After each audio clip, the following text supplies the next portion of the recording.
With me now is Mike Sullivan. Mike Sullivan is one of the founding directors and shareholders of MCI. Morning, Mike. Morning. Mike, can you tell us how you first got associated with MCI and the Cook Islands flag?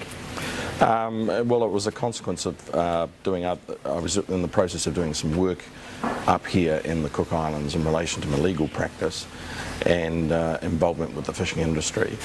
And as a result of that, I made various contacts, including some of the original directors who had come up with the idea of taking over the statutory function of the running of the Cook Islands Registry. But at the time that I got involved with it, it was a process of they were struggling with the difficulties of interfacing a national registry and moving it into a situation involving an open registry with a more global focus. And it would be fair to say that that was proving to be quite a struggle. And because of my background in maritime law, I felt that I could, along with a couple of other people, provide some sort of impetus and expertise to transition that process. So that's how I became involved, and I saw it as a unique opportunity. There are quite a number of open registries, but a lot of them didn't have that connection to the actual place from which they originated. And that was, to me, something that really stood out, was the close correlation between the registry and Rarotonga itself. It had a feel, and a good feel. So at that point, I thought to myself that I wanted to be involved with this, and I saw it as not only just a beneficial arrangement from the point of view of myself, but actually quite a challenge and a stimulating challenge. So that's what I did, and I got involved with it, and we essentially, myself and another director, took over direct management of the company and essentially embedded it to a point where it was able to then go from that and transition into a period of growth. So at that point in time, our job was to essentially provide that base where further development and expansion could develop from, because without that statutory and structural base, it would flounder.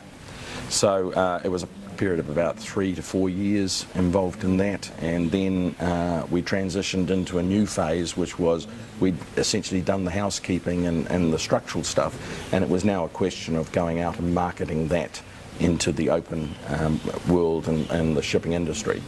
And at that point, I stepped back from the management role back into a pure director and shareholder role, and since then it's been quite a challenge, and it's been a rewarding challenge.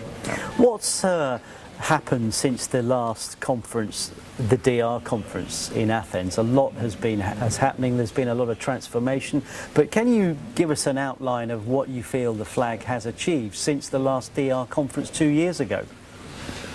Well, the most obvious one is substantial growth.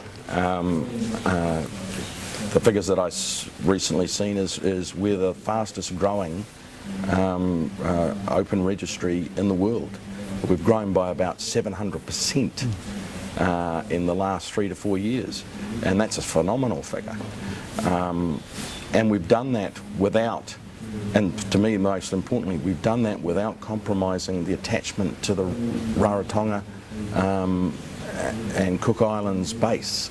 You know, it's a challenge, because when you expand, and I've had this experience myself in my own business, expansion and growth can come at the cost of losing focus on what you're really about. And so what's happened is we've gone through a period of substantial growth, and with that have come challenges. And the last Athens conference was about confronting some of those challenges. And a lot of those challenges are quite technical, and some of them are simply just the consequences of pure growth itself.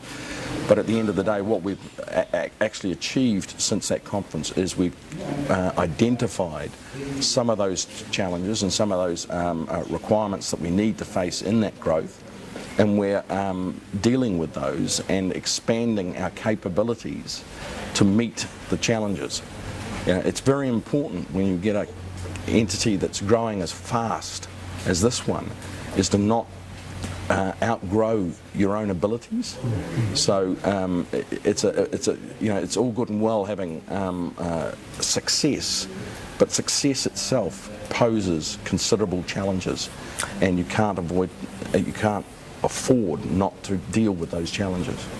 So what are the strategic goals for the flag as far as you're concerned for the next few years, and where do you want to see MCI in the next 5 years? That's easy. In terms of the ultimate goal is we want to see a transition from where we are now in terms of the Paris MOU to certainly within the next 4 to 5 years up towards the whitelist, if not the whitelist itself.